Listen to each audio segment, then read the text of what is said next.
Bonjour tout le monde, merci à Medicine, merci à l'Académie nationale de chirurgie de nous inviter et merci aux 4 personnes précédemment qui ont fait des présentations que j'ai suivies avec beaucoup d'intérêt puisque effectivement, comme vous le disiez, moi ça fait depuis 20 ans que je travaille dans la robotique chirurgicale dans un certain nombre de secteurs, notamment la laparoscopie, la chirurgie orthopédique, la pose de prothèses de genoux, la chirurgie neurochirurgie crânienne, la chirurgie de la colonne vertébrale, on l'a vu avec le projet de l'ISIR, et puis également des robots mobiles d'angiographie qui aident à poser des endoprothèses aortiques. Donc tous ces domaines sont extrêmement passionnants pour moi en tout cas, et j'espère pour vous. Mais je vais vous parler aujourd'hui de Epion, un robot pour l'oncologie interventionnelle.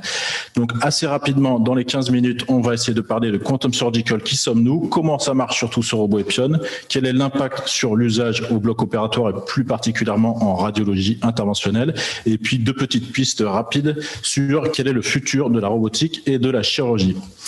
Quantum Surgical, donc c'est aujourd'hui une start-up française qui s'est donnée pour mission de démocratiser les traitements mini-invasifs du cancer.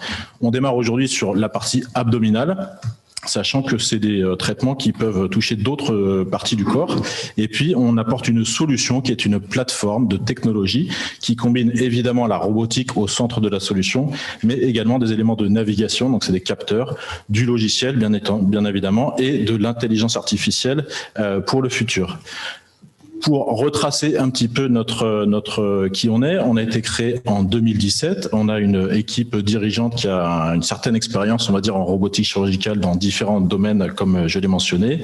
Aujourd'hui, on est plus de 85 personnes et on a pu financer tous ces travaux sur 5 ans. Donc, ça coûte un certain argent. Et donc, on a fait des levées de fonds de 50 millions d'euros pour adresser un marché très particulier qui est l'oncologie interventionnelle. Et dans l'oncologie interventionnelle, un marché encore plus particulier qui est l'ablation percutanée. Donc notre parcours, c'est à partir d'une création de la société en février 2017, on a fait rapidement une preuve de concept. Donc c'est-à-dire qu'on a assemblé des technologies qui étaient off the shelf pour montrer un petit peu le concept, la vision de cette démocratisation qui nous a permis de faire une première levée de fonds pour financer des essais précliniques sur le cochon en 2019. Donc le cochon étant le bon modèle à la fois pour le foie et pour le rein, qui sont les 2 organes qu'on cible pour démarrer. Ensuite, un essai clinique qui, malgré la période de Covid, on a réussi à le réaliser en 2020, à partir de mai 2020, qui nous a permis, avec 2 centres, le CHU de Montpellier avec l'équipe du professeur Guillou et l'Institut Gustave Roussy avec le professeur Debert, d'avoir des évidences cliniques de sécurité et d'efficacité pour l'indication d'ablation percutanée.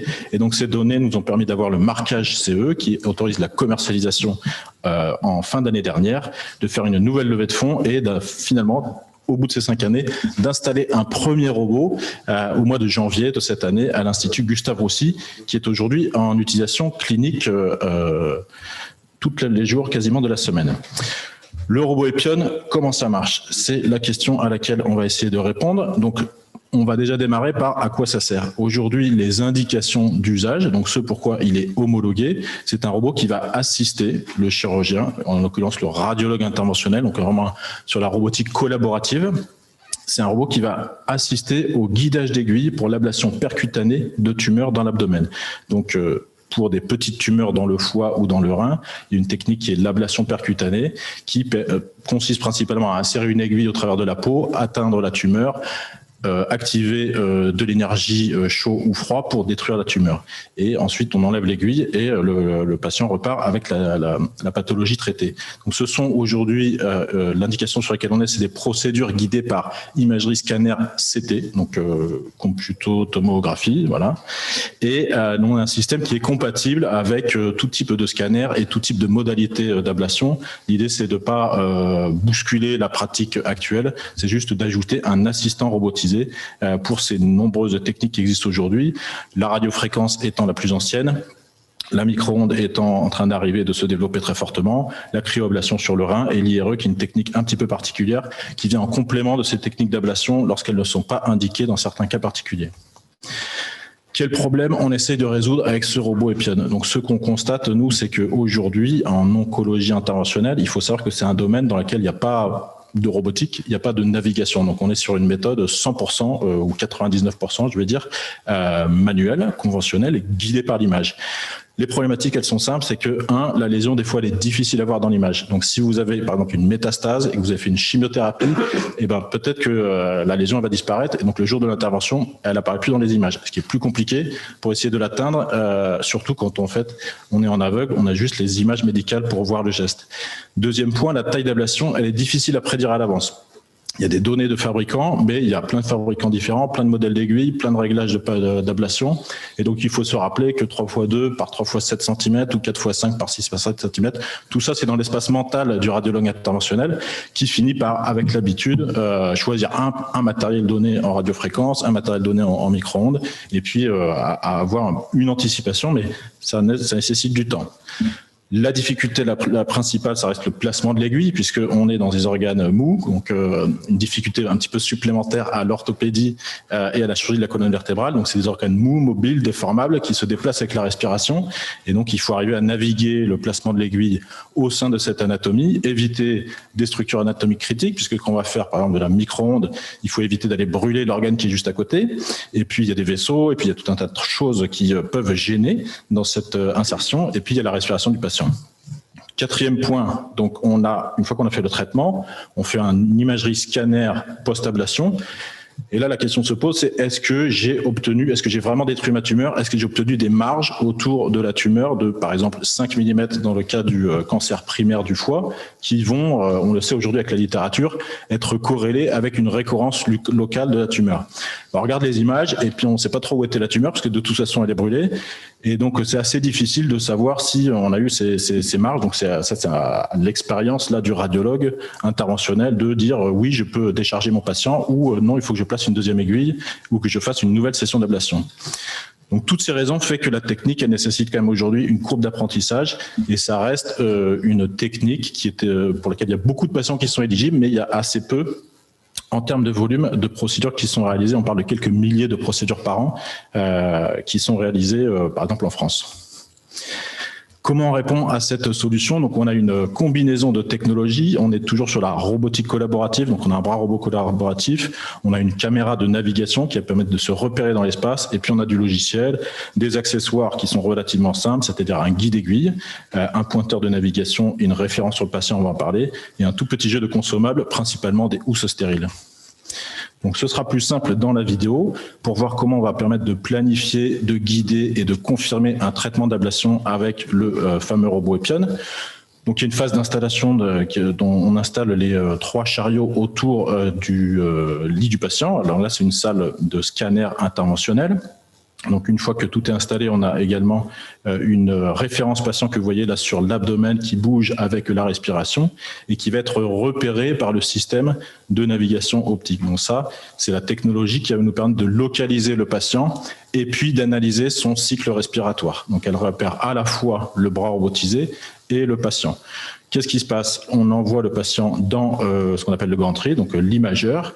On va faire une phase là un petit peu particulière d'enregistrement du niveau respiratoire pendant la phase d'acquisition, puisque ça va être un niveau de référence qu'on va utiliser après pendant la phase d'insertion de l'aiguille. Donc on a ce module qu'on appelle Respiratory Monitoring qui repère le cycle respiratoire et puis on enregistre la phase dans laquelle l'image a été faite, puisqu'on va planifier dans ces images le trajet de l'aiguille. Donc là, on est sur des procédures où on peut avoir entre 1 et 6, 7, peut-être 8 aiguilles. On va choisir le fabricant, le modèle, les paramètres de l'ablation qui s'affichent, vous voyez le petit cercle bleu et qui va permettre de déterminer si on est bien couvert au niveau de la tumeur. Là, c'est une phase de vérification de précision avec un pointeur de navigation. Et une fois que tout a été réalisé, on va pouvoir passer à la phase de guidage robotisé du geste. Donc là, on est sur un robot qui est entièrement manipulé par l'opérateur sous le contrôle d'une pédale. Donc si vous relâchez la pédale, le robot s'arrête. Donc vraiment, l'opérateur est au contrôle de tout. On a un guide universel qui est positionné à niveau de la trajectoire qui a été planifiée, au niveau de la profondeur. Et ça reste assez simple par rapport à des gestes chirurgicaux que je connais, que vous connaissez. Donc, on insère une aiguille jusqu'à la butée pour atteindre ce fameux point cible qui était dans la tumeur. Et une fois qu'on a l'aiguille dans la tumeur, là, on va activer l'énergie, qui est radiofréquence, micro-ondes ou cryothérapie. Il y a une phase auparavant de dégagement du robot. On est sur un système qui a 6 degrés de liberté, qui va nous permettre d'avoir des angulations d'approche, donc crânio-caudale, orbitale, qui permettent de traiter un petit peu toutes les approches possibles pour des tumeurs. Et donc tout ça, on espère créer une nouvelle catégorie de robots d'oncologie interventionnelle. Voilà pour un petit peu comment ça marche le robot Epion. Et donc on va maintenant passer à l'impact sur l'usage. Qu'est-ce qui se passe ? Il y a assez peu d'impact au final sur la pratique. Je vais quand même détailler ce qui se passe avant, pendant et après l'intervention. Donc avant, on a aujourd'hui une possibilité de faire une pré-planification. Donc ça, c'est des choses qu'on voit arriver dans tous les domaines de la chirurgie, de la robotique chirurgicale, des logiciels de pré-planification qui permettent, avec toutes les données qu'on va récupérer, y compris après, de mieux comprendre ce qui se passe, pourquoi ça se passe et comment on peut s'améliorer. Donc on va fusionner des images scanner IRM, repérer la tumeur, définir la trajectoire et les paramètres. En parallèle, évidemment, en stérilisation, préparer les pièces stériles. Pendant l'intervention, donc on a quelques points qui vont être différenciants par rapport à une méthode purement conventionnelle guidée par l'image. Évidemment, il y a la phase d'installation d'un système, donc on est sur un système mobile avec une assistance motorisée pour simplifier au maximum tout ça. Une phase de mise en condition stérile qui reste assez simple puisqu'on est sur du houssage de bras robot et un guide aiguille stérile qui est réutilisable. Et puis la petite partie de vérification de la précision du système puisqu'on a des repères à faire correspondre entre l'image et le patient. Et donc c'est ce fameux pointeur qui va vérifier sur des points sur l'abdomen que la correspondance est bien faite par le système. Et dernier point, donc cette module de gestion de la respiration du patient qui a un certain nombre d'étapes. La première, c'est une toute petite référence patient assez simple qu'on vient coller avec un adhésif transparent sur l'abdomen à côté de la zone d'intérêt. On va contrôler la respiration du patient par ventilation. Donc ça, c'est la méthode classique d'anesthésie générale avec ventilation dans ce type de procédure. Et puis, on va acquérir un niveau de référence pendant l'acquisition et vérifier que la phase du cycle respiratoire est bien revenue dans ce niveau de référence avant d'insérer l'aiguille au travers du guide qui est géré par le robot. Après l'intervention, donc c'est là où on va voir consolider de la data. Donc ça, c'est des images post-ablation qui ont été acquises juste après le traitement. On va pouvoir fusionner les images pré-ablation et post-ablation. Et dans l'image pré-ablation, on a la tumeur. Dans l'image post-ablation, on a la zone qui a été détruite. Et donc, on va pouvoir superposer ces deux informations, définir des marges minimales. Donc, les marges elles vont dépendre un petit peu de l'organe et de la pathologie du traitement, mais en gros 5 ou 10 mm. Et là, le logiciel va permettre de dire les 5 mm n'ont pas été respectés à tel ou tel endroit et charge toujours au praticien de définir la stratégie thérapeutique, parce qu'il peut y avoir des endroits qui sont près de la capsule hépatique où on ne va pas vouloir brûler plus loin, ou est-ce qu'il faut mettre une deuxième aiguille, est-ce qu'il faut augmenter la session de l'ablation. Donc ça reste toujours le praticien qui décide en fonction des données qui sont fournies par le système. Et je vais finir sur 2 points sur le futur de la chirurgie et de la robotique. Il y a beaucoup de choses qui ont été dites, je suis d'accord avec beaucoup d'éléments. Moi, l'automatisation de la chirurgie, je dis que on n'y est vraiment pas pour un certain nombre de procédures. Il y a des procédures peut-être très simples, on a parlé de l'orthopédie effectivement, où quand il faut juste fraiser, on peut automatiser, mais pour le reste, pour l'essentiel du reste, on n'en est pas encore sur l'automatisation complète. 2 points que je voulais souligner aujourd'hui. Moi, il y a un premier point, c'est la convergence entre la chirurgie et l'interventionnel. Pour avoir travaillé en chirurgie, en interventionnel, sur les systèmes d'imagerie et sur les systèmes robotiques, on voit qu'en chirurgie, on passe de la chirurgie des approches ouvertes, laparoscopiques, MIS. Quand on regarde les approches MIS en spine, en colonne vertébrale et les approches percutanées en colonne vertébrale ou ailleurs, on voit qu'on finit par arriver sur le même type d'approche, l'endovasculaire étant une technique là pour le coup différente, sur laquelle on a des solutions spécifiques. Et en termes de matériel d'imagerie, avant on avait des C-arms 2D au bloc opératoire qui n'avaient pas du tout la même puissance et la même qualité d'image que les scanners en radiologie. Et on voit avec l'arrivée des C-arms 2D, des O-arms et des angio-CT qui viennent au bloc opératoire que tout ça est en train de fusionner un petit peu au milieu dans les salles hybrides OAR où on va avoir les mêmes modalités d'imagerie, potentiellement les mêmes robots, et puis différents opérateurs qui vont potentiellement faire des gestes qui vont finir par se ressembler. Donc ça, moi je ne fais pas de prédiction, mais je dis que c'est une convergence que j'observe depuis une dizaine d'années et qui va impacter un certain nombre de choses en chirurgie, en interventionnel et pour nous en robotique. Et le dernier point que je voulais mentionner, c'est Aujourd'hui, la robotique, c'est pas juste un robot avec un chirurgien. Donc ça, c'était le cas de figure en 2001, 2010, où vraiment on avait un robot, une technologie nouvelle dans un bloc opératoire. Aujourd'hui, on a de plus en plus de technologies qui arrivent avant et après le bloc opératoire. Et donc, ce robot, il va falloir qu'il s'interface dans un écosystème qui génère des données. Moi, je crois très fortement à toute la partie pre-surgical planning. Donc, on voit qu'aujourd'hui, les grosses sociétés comme Intuitive Surgical, pendant plus de 20 ans, ils ne s'y sont pas mis, mais maintenant, ils y arrivent et ils sont convaincus qu'il y a un bénéfice à planifier en amont. Il y a tout un tas de technologies pour avoir une vision augmentée, préparer la chirurgie avec la réalité virtuelle, on a parlé des capteurs dans les prothèses de tibia, on a des données qui sont collectées pendant, avant et après, qui vont pouvoir être utilisées avec l'intelligence artificielle, on a des applications en orthopédie où on a des applications mobiles pour récupérer des données patients post-opératoires.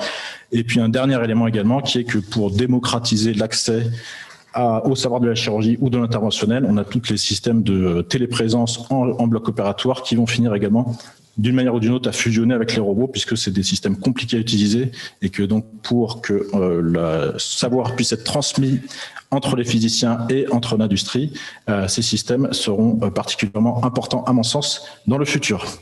Bravo. Et voilà. Merci beaucoup.